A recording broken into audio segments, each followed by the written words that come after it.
이재명 후보는 그러면서 뭐라고 대답을 또 했냐면, 우리 존경하는 박근혜 전 대통령께서도 대통령 하다 힘드실 때 대구 서문시장을 갔다는 것 아니야, 뭐 이런 식으로 얘기했습니다. 존경하는 말 맞습니까, 이 말이? 어? 저기 구석에 쥐 몰아놓고 아주 즐기는 그런 고양이 심정이 된 겁니까 지금? 응? 우리 존경하는 박근혜, 이거 비아냥거리는 거죠. 응? 교도소에 있는 전직 대통령을 존경하는, 이렇게 운운하는 이재명 후보, 전직 대통령 조롱하는 겁니까? 예? 그 말씀을 좀 드리겠습니다. 이재명 더불어민주당 대선 후보가 요새 메타버스 타고 아주 신나게 달리고 있습니다. 근데 매주 타는 민생버스랍니다. 그 이름은 잘 지었어요. 근데 전북 전주를 방문해서 청년들과 만나 이제 토크 콘서트를 했는데, 예? 거기서 이제 한 청년이 지지자들이 이재명 이러면서 연호를 하는데 종교단체 같았다. 사실은 현장에 가면 그래요. 뭐 이제 자기가 지지하는 사람을 후보를 응원하는 게 정말 종교단체인가 이런 생각이 들 정도입니다. 이재명 후보뿐 아니라 그동안에도 보면. 근데 이런 걸 원하느냐 이렇게 물었어요. 그랬더니 이 후보는 그런 걸 원한다기보다는 정치인들은 지지를 먹고 산다. 그래서 막 위축되고 그럴 때는 누가 이렇게 자기 이름을 연호하면서 이렇게 해주면 힘이 나고 말이죠. 자신감이 생기고 주름이 확 펴진다, 뭐 그런 이야기를 해서 맞는 얘기예요. 그래서 정치인들이 옛날에도 보면 뭐 정치적 궁지에 몰리거나 이렇게 되면 자기 출신지로 가잖아요. 우리나라뿐 아니라 뭐 미국 같은 데 마찬가지. 거기 가서 힘을 얻어서 또 오고 하는데, 예? 이재명 후보는 그러면서 뭐라고 대답을 또 했냐면, 우리 존경하는 박근혜 전 대통령께서도 대통령 하다 힘드실 때 대구 서문시장을 갔다는 것 아니야, 뭐 이런 식으로 얘기했습니다. 존경하는 말 맞습니까, 이 말이? 예? 그러면 저 사면을 진작에 저 사면을 자기가 건의하고 했어야죠. 사면은 안 된다면서. 그러니까 저기 구석에 쥐 몰아놓고 아주 즐기는 그런 고양이 심정이 된 겁니까 지금? 응? 우리 존경하는 박근혜, 이거 비아냥거리는 거죠. 응? 박근혜 전 대통령만 그런 거 아니에요. 김영삼 전 대통령, 김대중 전 대통령 정치적 위기 고비 때마다 부산으로, 예? 목포로 달려가서 거기서 엄청난 규모의 대중 집회를 갖고 거기서 힘을 얻어오려고 했습니다. 그건 뭐 누구나 할 수 있는 일인데.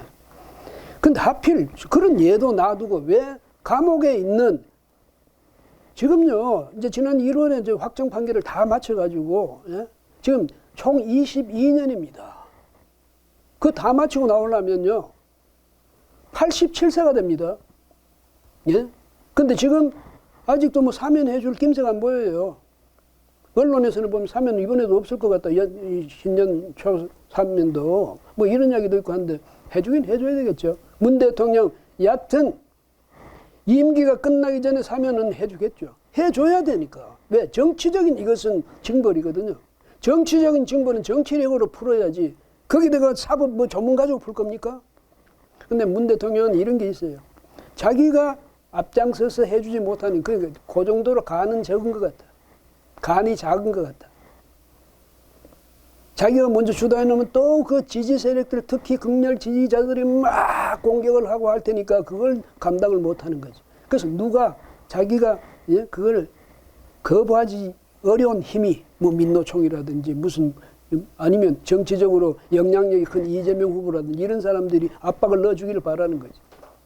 그는 못 이긴 척하고 해주겠다 이런 생각이 있는 것 같아요. 근데 이제 앞으로 과연 신년 여기서 사면, 지금 현재로 보니까 뭐 어느 언론 보니까 박근혜 전 대통령, 이명박 전 대통령 사면할 뭐 그게 없다고, 뭐 석방할 전망도 없다고 뭐 이렇게 나오는 것 같은데 좀 더 두고 봐야 되겠습니다. 근데 안 해주면 안 되지. 사람들이 정권 이제까지 다 했잖아요. 자기들 정권 안정 기반을 다 구축할 동안 그 사람들은 감옥에 넣어놓고 말도 못하게 해놓고 말이죠. 그렇게 대통령 이제 임기 끝나고 난데도 그냥 나가요? 예? 그거는 이제 말이 아니지 않습니까? 예? 그러면서 이렇게 이재명 후보는 우리 존경하는, 이런 식으로 비아냥거리듯이 말하는 건 아닌데, 제가 왜 그러냐. 이 사람이 정말로 박근혜 전 대통령 존경할 리가 없잖아요. 존경하는 사람이 그러겠습니까? 그런데다가 이걸 또 보니까요, 그 경남 경기관광공사 사장 시키려다 황교익 씨 막 칼럼니스트입니까?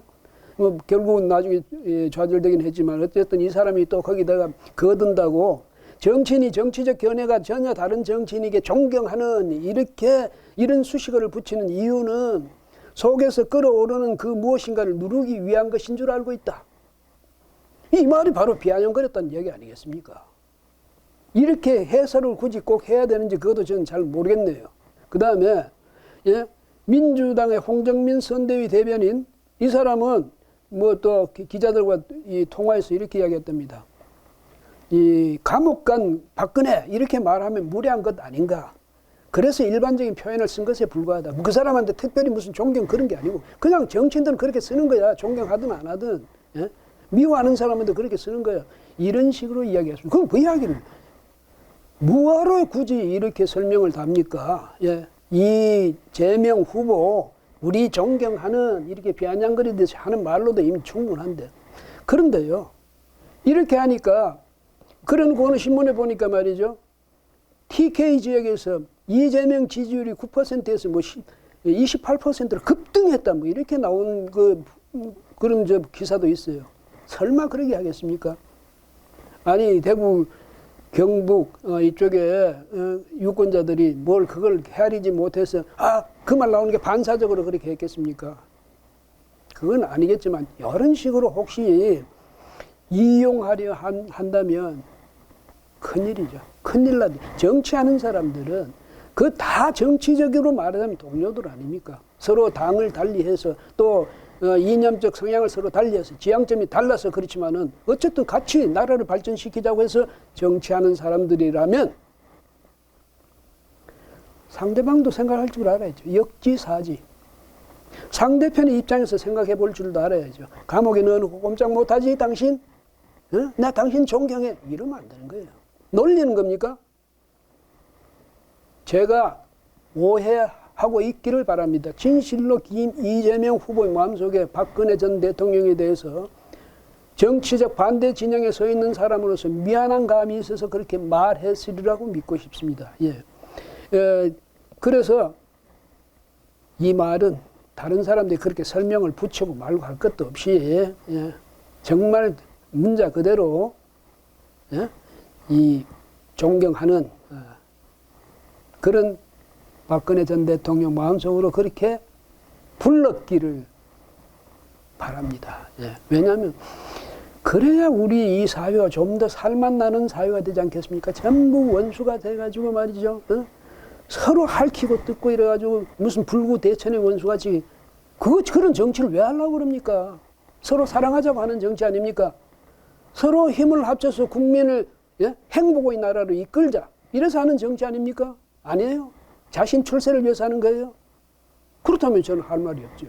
그리고 여하튼 이것은 이재명 후보에게 좀 부탁드리고 싶은 거고 또 하나 이제 조동연 민주당 전 상임 선대위원장 이분에 대해서 한 말씀만 드리고 가야 되겠네요. 왜냐하면 지난 시간에 이분에 대해서 이야기를 했는데 이분이 지금 그 후에 지금 밝힌 걸 보니까 혼외자 문제 이거는 아주 정말 그런 말하자면 충격적인 그런 이야기가 있네요. 그리고 어떻게 자신이 그러니까 그 아이가 성폭력에 의해서 태어난 아이인데 자신이 그 아이를 지켰다는 거예요.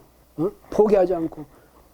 놀라운 일입니다. 그리고 박수를 보낼 만한 일이에요. 근데 그게 진작 민주당에서 사람을 다른 사람도 아니고 선대위원장으로 상임 선대위원장으로 송영길 당대표와 함께 투톱으로서 이 선대위를 이끌어갈 사람을 이 발탁하고 기용할 때는 충분히 내용을 살펴봤어요. 자, 이런 문제가 이분한테 이런 문제가 있으면 이것이 앞으로 만약에 언론이나 상대방에게 어떻게 받아들여질 것인가? 그때 우리는 어떻게 이분을 보호할 그런 전략을 세웠는가 아닌가? 이걸 면밀히 따져보고 해야지. 그냥 덜컥 데려놨다가 그런 문제가 터지니까 당에서는 첫마디가 전혀 사실이 아니다. 법적 대응하겠다. 이 소리만 했다가 실질적으로 보호를 못 해주지 않았습니까? 그러니까 조동연 씨가 자기가 직접 나서서 해명하고 이 문제를 이제 이렇게 수습하기 위해서 나선 것 아닙니까?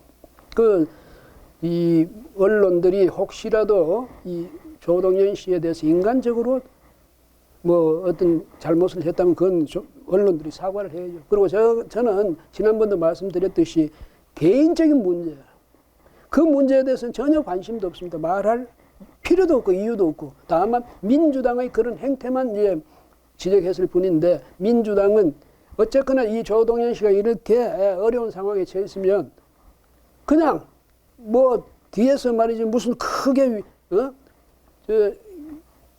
응원해주는 척하면서 그렇게 하지 말고 정말로 이 사람을 위해서 이 어려움을 말이야 해소해 줄 수 있는 그런 방안을 강구를 해야죠.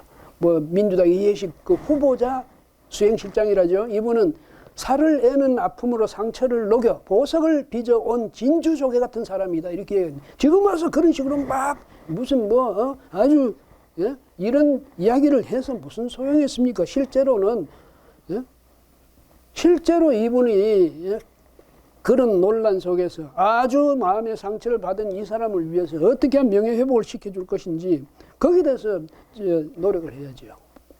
그 민주당 끝까지 자기들은 잘못 없고 전부 잘못이 있으면 언론이 잘못이고 비판자들이 잘못이고 논평자들이 잘못이고 이렇게 몰아가는 거 이런 비겁한 그런 작태는 이제 그만 보이고 진실로 책임을 질 줄 아는 진실로 조동연 씨를 사안을 수 있는 사안는 그런 모습을 보여주길 바랍니다. 예.